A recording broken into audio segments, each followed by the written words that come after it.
Halasura Swameshwara Swami Temple is one of the oldest and most beautiful temple in Bangalore, dedicated to Lord Shiva as Someshwara. ബംഗളൂരുവിലെ ഹലസൂരിൽ സ്ഥിതി ചെയ്യുന്ന മഹാദേവ ക്ഷേത്രമാണ് സോമേശ്വര സ്വാമി temple. യാദർശികമായിട്ടാണ് കേട്ടോ ഞാൻ ഈ അമ്പലത്തെ പറ്റി അറിയുന്നത്. എന്താണെങ്കിലും നമ്മളിന്നിവിടെ എത്തി നിൽക്കുന്നത് ഈ അമ്പലം ഒന്ന് ശരിക്കും കാണാൻ വേണ്ടി തന്നെയാണ്. ഇത് ചോള രാജവംശകാലത്ത് നിർമ്മിച്ച അമ്പലമാണെന്നാണ് അറിയപ്പെടുന്നത്.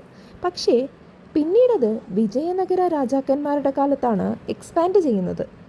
ഈ അമ്പലത്തിന് ഒരു ദ്രാവിഡിയൻ ആർക്കിടെക്ചറാണ് കേട്ടോ ഉള്ളത്. വളരെ ബ്യൂട്ടിഫുള്ളാണ് ഇത് കാണാനൊക്കെ. ലൈഫിൽ ഒരിക്കലെങ്കിലും ഇവിടെ വന്നൊന്ന് എക്സ്പ്ലോർ ചെയ്യേണ്ടതാണ് നമ്മൾ ഓരോരുത്തരും. ഞാനിപ്പോൾ ഒരു 5:30 കേട്ടോ ഇവിടെ നിൽക്കുന്നത്. പക്ഷേ ഇവിടെ ഏറ്റവും കൂടുതൽ കാണാൻ നല്ല സമയം എന്ന് പറഞ്ഞാൽ ഏർലി മോർണിംഗ് ആണ്, അല്ലെങ്കിൽ ഗോൾഡൻ അവറാണ് കേട്ടോ. ഈ ഒരു സീനറിയൊക്കെ ബ്യൂട്ടിഫുൾ ആയിരിക്കുക. ടെമ്പിളിൻ്റെ ഓപ്പണിംഗ് ടൈം എന്ന് പറഞ്ഞാൽ മോർണിംഗിൽ 6 AM to 12:30 PM, ഈവനിങ്ങിൽ 5:30 PM to 9 PM ആണ് കേട്ടോ. കറക്റ്റായിട്ട് നമ്മുടെ ഉൾസൂർ റോഡിൽ മെട്രോയുടെ തൊട്ടടുത്തായിട്ടാണ് കേട്ടോ സോമേശ്വര സ്വാമി ടെമ്പിൾ വരുന്നത്. അപ്പോൾ അടുത്തൊരു വീഡിയോ ആയിട്ട് വരാം. ടാറ്റാ.